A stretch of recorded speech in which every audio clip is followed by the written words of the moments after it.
नमस्कार। आकाशवाणी जयपुर अजमेर से प्रस्तुत हैं प्रादेशिक समाचार।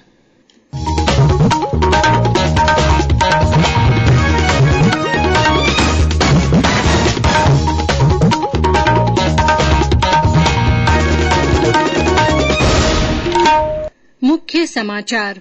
राष्ट्रपति और प्रधानमंत्री ने जनरल बिपिन रावत के निधन को देश के लिए अपूरणीय क्षति बताया। श्री नरेन्द्र मोदी ने कहा, सेनाओं को आत्मनिर्भर बनाने और सीमाओं को पुख्ता करने का काम जारी रहेगा।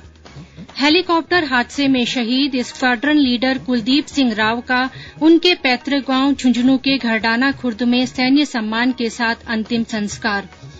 बारां, करौली, कोटा और श्रीगंगानगर में जिला परिषद और पंचायत समिति सदस्यों के चुनाव के पहले चरण का मतदान कल।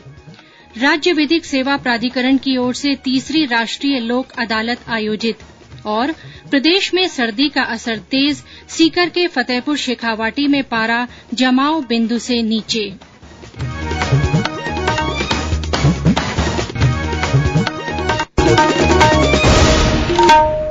समाचारों के साथ मैं आरती नागर। देश कोविड टीकाकरण अभियान के अंतर्गत 150 करोड़ टीके लगाने की दिशा में निरंतर आगे बढ़ रहा है। कोरोना वायरस का नया वेरिएंट मिलने से चिंताएं बढ़ी हैं। आपसे हमारी अपील है कि यथाशीघ्र दोनों टीके लगवाएं और अन्य लोगों को भी टीके लगवाने के लिए प्रेरित करें। कृपया 3 सरल उपायों का पालन अवश्य करें।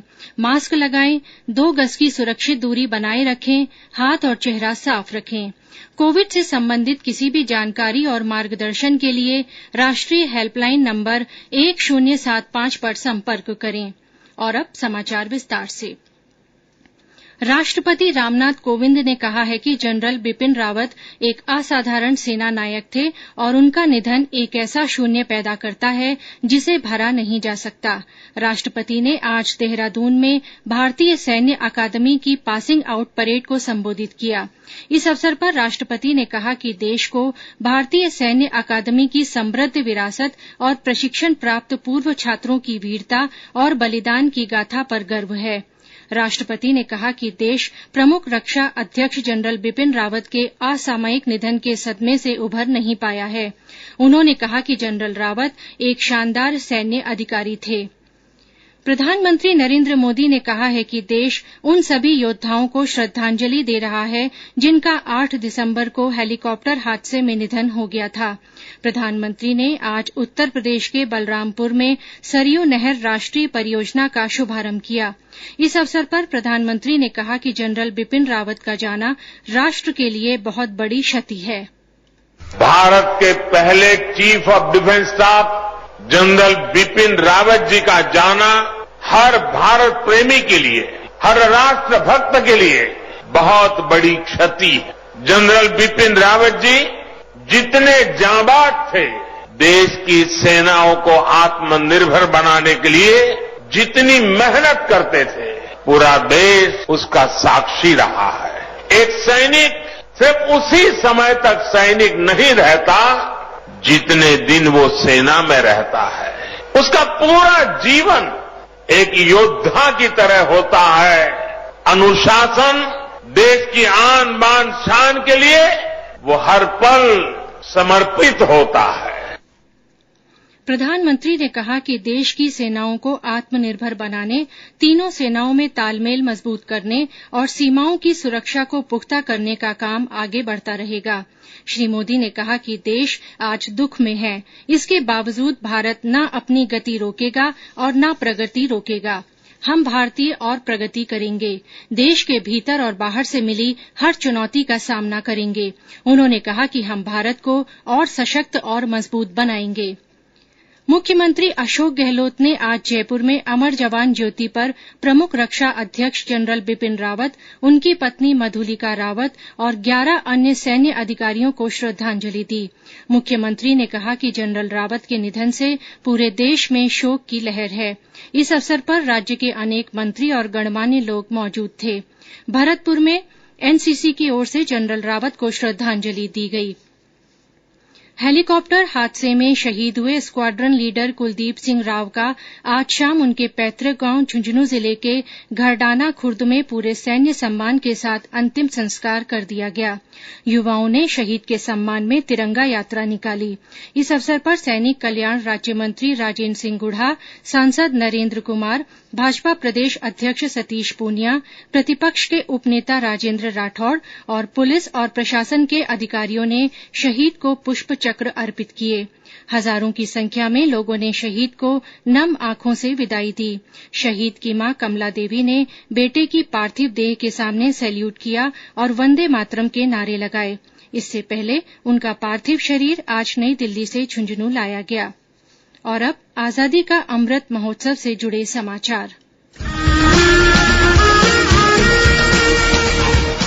आजादी का अमृत महोत्सव।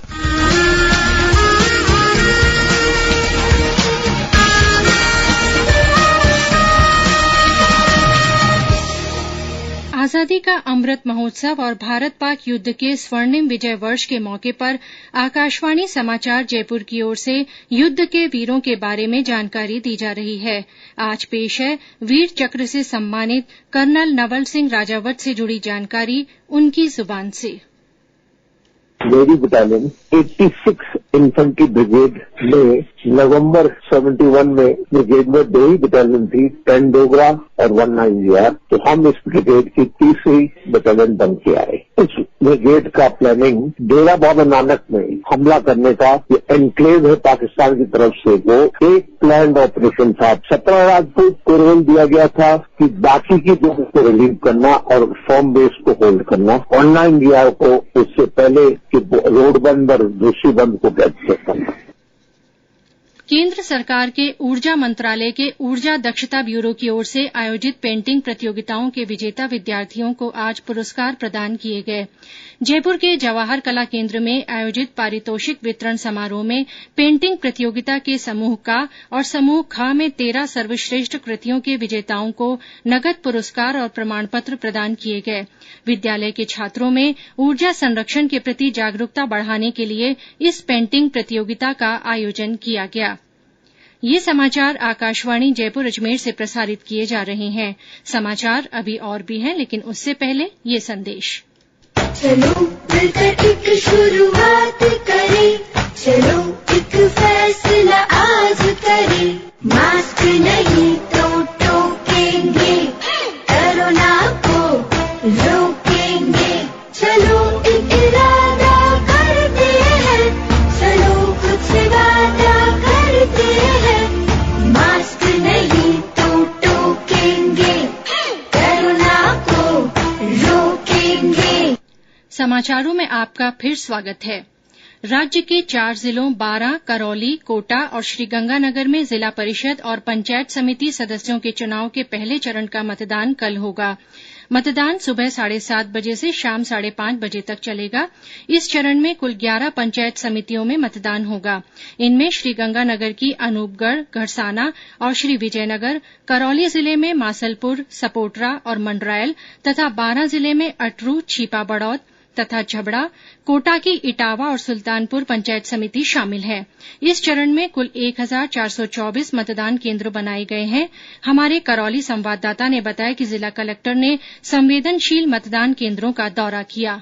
पंचायती राज चुनाव के पहले चरण में जिले की 3 पंचायत समिति मासलपुर, मंडरायल और सपोटरा में कल होने वाले मतदान की सभी तैयारियां पूरी कर ली गई हैं। मतदान दलों की रवानगी भी हो गई है। तीनों पंचायत समितियों की 67 पंचायत समिति सदस्यों के लिए कल होने वाले मतदान के लिए 294 बूथ बनाए गए हैं, जिनमें 195 बूथ संवेदनशील हैं। पहले चरण के मतदान के लिए प्रशासन की ओर से सभी तैयारियां पूरी कर ली गई है। प्रशासन द्वारा राजस्थान और मध्य प्रदेश के चंबल बॉर्डर को भी सील किया गया है। वहीं तीनों पंचायत समितियों में भयमुक्त और निष्पक्ष मतदान के लिए प्रशासन द्वारा व्यापक प्रबंध किए गए हैं। बाकी रानी शर्मा, आकाशवाणी समाचार, करौली।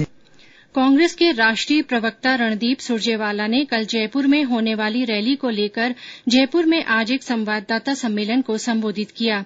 इस दौरान उन्होंने केन्द्र सरकार पर महंगाई को लेकर हमला किया। बाद में पार्टी के प्रमुख नेताओं ने रैली स्थल का दौरा कर व्यवस्थाओं का जायजा लिया।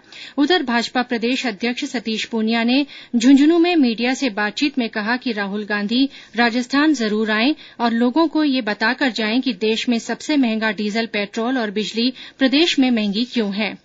राष्ट्रव्यापी टीकाकरण अभियान के तहत 131 करोड़ 99 लाख से अधिक कोविड टीके लगाए जा चुके हैं। स्वास्थ्य मंत्रालय ने कहा है कि कल 76 लाख 36 हजार से अधिक टीके लगाए गए। संक्रमण से स्वस्थ होने की दर 98.36% है। प्रदेश में आज 7,58,000 से ज्यादा कोविड टीके लगाए गए। इसके साथ राज्य में अब तक 7 करोड़ 40 लाख 48 हजार से ज्यादा टीके लगाए जा चुके हैं। नागौर जिले में आज करीब 98,000, वहीं अलवर में 97,000 से ज्यादा टीके लगाए गए। राज्य में 2 करोड़ 94 लाख से ज्यादा लोगों को टीके की दोनों खुराक लगाई जा चुकी है। जयपुर जिले में पिछले 24 घंटों में कोरोना के 8 नए मामलों की पुष्टि हुई है। केन्द्र ने सभी राज्यों और केन्द्र शासित प्रदेशों से कोविड की स्थिति पर कड़ी निगरानी रखने को कहा है। जिला स्तर पर नए कोविड रोगियों के लिए कंटेनमेंट क्षेत्र बनाने जैसे उपायों पर भी नजर रखने को कहा है। सभी राज्यों और केन्द्र शासित प्रदेशों के मुख्य सचिवों और प्रशासकों को लिखे पत्र में केन्द्रीय स्वास्थ्य सचिव राजेश भूषण ने कहा है कि अगर किसी भी जिले से रोगियों की संख्या में बढ़ोतरी की खबर मिलती है तो गहन निगरानी और स्थानीय स्तर पर पृथकवास की व्यवस्था की जाए। प्रदेश में राज्य विधिक सेवा प्राधिकरण की ओर से आज इस साल की अंतिम और तीसरी राष्ट्रीय लोक अदालत का आयोजन किया गया। मुख्य न्यायाधीश अकील अहमद कुरैशी ने जयपुर में इसकी शुरूआत की। राजस्थान उच्च न्यायालय जोधपुर तथा जयपुर खंडपीठ सहित प्रदेश के सभी अधीनस्थ न्यायालयों में लंबित मामलों का आपसी समझाइश और राजीनामे के माध्यम से निस्तारण किया गया। दौसा में विभिन्न बैंकों तथा विभिन्न विभागों के अधिकारी कर्मचारी लोक अदालत में पहुंचे, साथ ही अनेक पक्षकार भी मौजूद रहे। धौलपुर में राजीनामा योग्य प्रकरणों का आपसी समझाइश से निस्तारित किया गया। टोंक में न्यायिक मजिस्ट्रेट न्यायालय में प्री लिटिगेशन में कुल 555 प्रकरणों में से 193 प्रकरणों का निस्तारण किया गया और 24,89,073 रूपये की रिकवरी की गई। और अब मौसम। प्रदेश में सर्दी का असर तेज हो गया है। शेखावाटी के सीकर, झुंझुनूं तथा चूरू में कड़ाके की ठंड पड़ रही है। सीकर जिले के फतेहपुर शेखावाटी में आज पारा जमाव बिंदु से 1.4 डिग्री सेल्सियस नीचे दर्ज किया गया। मौसम विभाग के अनुसार सीकर और चूरू में न्यूनतम तापमान 3 डिग्री सेल्सियस, नागौर में 4.7, भीलवाड़ा में 6, पिलानी में 5.1, अलवर में 5.5, हनुमानगढ़ में 5.7, चित्तौड़गढ़ में 6 डिग्री सेल्सियस न्यूनतम तापमान दर्ज किया गया।